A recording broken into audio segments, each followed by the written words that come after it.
ওকে, বাড়ির কাজ দেখি।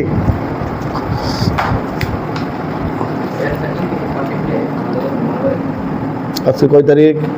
আজকের থেকে থাকবে এক, কারণ কি শনিবারের আগেরটা কোথায়? দাঁড়ায় থাকেন।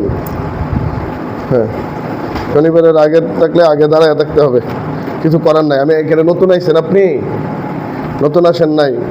কি কারণে আসছেন? পড়তে আসছেন। শনিবারে আসেন নাই, কথা ঠিক আছে। বুধবারে আসছিলেন, বুধবারেও আসেন নাই, কারণ কি তার আগে কোনোদিন আইছেন না? তাইলে ওই দিনের এটা দরকার ছিল আপনার।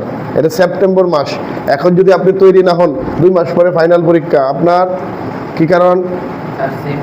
কি সেম কারণ? কি এর আগে আসেন নাই কোনোদিন?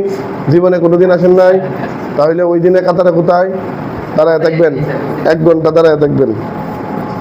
এখানে আপনারা জানেন রবিন স্যারের এখানে ফাঁকি দেওয়ার কোনো সুযোগ নাই। হয় মেধা হবে, না হইলে মেধা হবে না।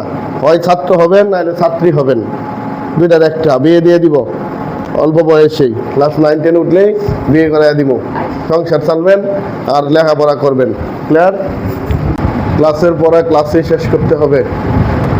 পড়া না শিখে আসলে ক্লাসে পড়া শিখে তারপর পড়া দিয়ে যেতে হবে। এখন সামনে বার্ষিক পরীক্ষা, সবাইকে খুব সিরিয়াস হতে হবে। আমরা একটা রেজাল্ট চাই, সুপার একটা রেজাল্ট চাই। অভিভাবককে দেখাইতে চাই, স্কুলেরকে দেখাইতে চাই, শিক্ষকদেরকে দেখাইতে চাই যে আমাদের পরিবর্তন অবশ্যই মৌলিক বিজ্ঞান আমাদেরকে পরিবর্তন করে দিচ্ছে। আলো পুরো বস্তু ফটো তোলার পূর্বে বস্তুটিকে ক্যামেরার দিকে ধরে শাটার খুলে দেওয়া হয়। এরপর বস্তুটি ক্যামেরার দিকে দূরত্ব কমিয়ে বা বাড়িয়ে এমন অবস্থায় রাখা হয় যাতে বস্তুটির উল্টা প্রতিবিম্ব ক্যামেরার পর্দার উপর পড়ে। এরপর ডায়াফ্রামের সাহায্যে বস্তুটিকে উজ্জ্বল ও সুন্দর করা হয়। এরপর আলোকচিত্রকারী প্লেটের লক্ষ্যবস্তুর একটি বাস্তব উল্টা ও খাটো প্রতিবিম্ব দেখা যায়। চক্ষু আলোক সুবেদী অক্ষিপটে লক্ষ্যবস্তুর বাস্তব উল্টা ও খাটো প্রতিবিম্ব দেখা যায়। কাজ করে ক্যামেরাতে শাটার থাকে, যার সাহায্যে ক্যামেরা যে কোনো সময় সময় খোলা যায়, প্রয়োজনের তুলনায় যে কোনো সময় খোলা যায়। চোখের বাইরের পাতার সাহায্যে চোখ খোলা ও বন্ধ করা যায়, তবে চোখ সবসময় খোলা রাখা যায় না। ক্যামেরা ও চোখের তুলনা। ক্যামেরা মধ্যে একটি কালো রঙের প্রচেষ্ট থাকে, এতে আলো প্রতিফলন হয় না। ক্যামেরা শাটারের মাধ্যমে খোলা রাখা যায়। সামনে ছিদ্রপথ ছোট ও বড় করার সাহায্যে আমরা আলো প্রবেশ করতে পারি। ক্যামেরা এটি ভিতরে কালো রঙের প্রকোষ্ঠ থাকে, যার ফলে আলো প্রতিফলিত হয় না। চোখের অক্ষিগোলকের ভিতরে কৃষ্ণপ্রাচী থাকে, এটি কালো রঙের হওয়ায় এর চোখের ভিতরে আলো প্রতিফলন হয় না। সমন্বয় ও নিঃসরণ। ক্লিয়ার? সমন্বয় ও নিঃসরণ। সমন্বয় বলতে আসলে আমরা কি বুঝি? কোঅপারেশন বা কোঅর্ডিনেশন, ঠিক না? তার মানে কি সমন্বিত হওয়া। সমন্বয় মানে সমন্বিত হওয়া। আগে আমার অধ্যায়ের মিনিংসটা বুঝতে হবে যে সমন্বয় বলতে আসলে কি বুঝি। আমি একটা উদাহরণ দিই যে তুমি এমন একটা জিনিস আমরা বলি উদ্ভিদের ক্ষেত্রে এই সমন্বয়টা ঘটে। কিসের ক্ষেত্রে? উদ্ভিদের ক্ষেত্রে। কার ক্ষেত্রে সমন্বয় ঘটে? উদ্ভিদের ক্ষেত্রে। কার ক্ষেত্রে? উদ্ভিদের ক্ষেত্রে। কিরকম সমন্বয় ঘটে আমি একটা সহজ উদাহরণ দিই। এখন কি মাস? ভাদ্র মাস। কি মাস? ভাদ্র মাস। গুড। ভাদ্র মাসে কি আমের ফুল ফুটে? আমের মুকুল হয়? আম হয় না। তাহলে উদ্ভিদের ক্ষেত্রে ধরো আমের ক্ষেত্রে একটা নির্দিষ্ট বয়সে, একটা নির্দিষ্ট মাসে, একটা নির্দিষ্ট সময়ে তার মধ্যে ফুলটা ফুটে। এখন এতটুকু ছোট একটা চারা গাছ, তার চারা গাছের বয়স 5 দিন, তার মধ্যে ফুল ফুটে আম হয়ে রয়েছে, হবে এরকম? না। তার মানে কি একটা নির্দিষ্ট স্টেজে, একটা নির্দিষ্ট সময় পর, একটা নির্দিষ্ট বয়সে, সেই সময়টাতে কি হবে? গাছটার আসলে গাছটার মধ্যে এক ধরনের রাসায়নিক ক্রিয়া বা রাসায়নিক হরমোন, যেটাকে আমরা বলি প্রাণরস, নিঃসরণ হয়। সেই নিঃসরণের সাথে মিল রেখে ওই সময়ে ওই গাছটাতে বিভিন্ন রাসায়নিক ঘটনার কারণে তখন তার মধ্যে ফুল তৈরি হয়। আর এই ফুলটাকে আমরা বলছি সমন্বয়। তো তোমার শরীরে বিভিন্ন রাসায়নিক ক্রিয়া হয় নাই বা হরমোন তৈরি হয় নাই, বয়সের সাথে সাথে শরীরের ভিতরে উদ্ভিদ এবং প্রাণীর ভিতরে এক ধরনের প্রাণরস তৈরি হয়। কি রস?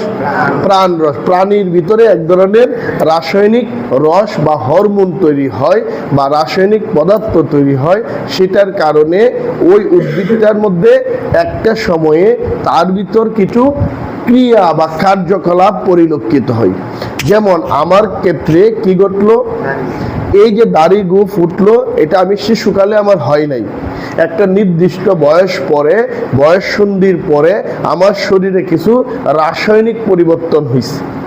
সেই রাসায়নিক পরিবর্তনের ফলপ্রসূ আমার ভিতরে এই ধরনের ক্রিয়াদি দেখা দিচ্ছে। তাহলে এই যে বয়স এবং রাসায়নিক ক্রিয়া দুইটা সমন্বিতভাবে আমাকে একটা প্রাপ্ত বয়স্ক প্রকাশ করছে। এই ঘটনাটাকেই বলছে সমন্বয়। জীবের বৃদ্ধি, জীবের প্রজনন, জীবের বংশবিস্তার, অনুভূতি, প্রতিক্রিয়া, সৃষ্টি ইত্যাদি এই বৈশিষ্ট্য রয়েছে।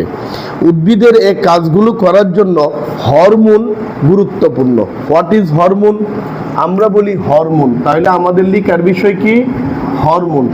হরমোন শব্দের অর্থ কি? প্রাণরস। কি? প্রাণরস। তার মানে এই প্রাণরসটা আসলে কি? যে রাসায়নিক পদার্থ, দেখো, যে রাসায়নিক পদার্থ জীবের শরীরে একটি নির্দিষ্ট স্থানে বা গ্রন্থিতে উৎপত্তি হয়ে রক্ত বা অন্য কোনো মাধ্যমে বা দূরবর্তী স্থানে বাহিত হয়ে জীবের বিভিন্ন রকমের কার্যাবলী প্রকাশ পায়, তাকে হরমোন বলে। যেমন উদ্ভিদের ক্ষেত্রে ফাইটো হরমোন, ইথিলিন। ফাইটো হরমোনটা উদ্ভিদের বৃদ্ধির জন্য দায়ী, আর ইথিলিনটা ফল পাকার জন্য দায়ী।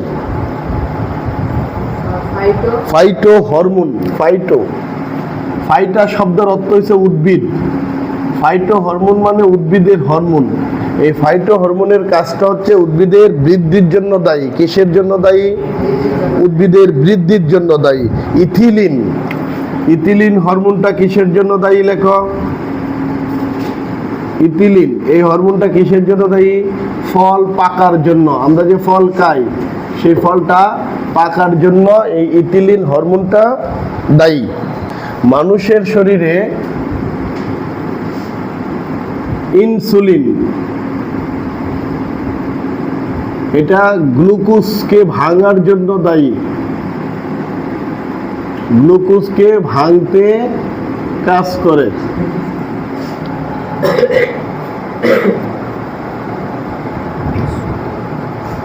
মস্তিষ্ক এক ধরনের বার্তা পাঠায় বাইরের উদ্দীপনায় সাড়া দিয়ে।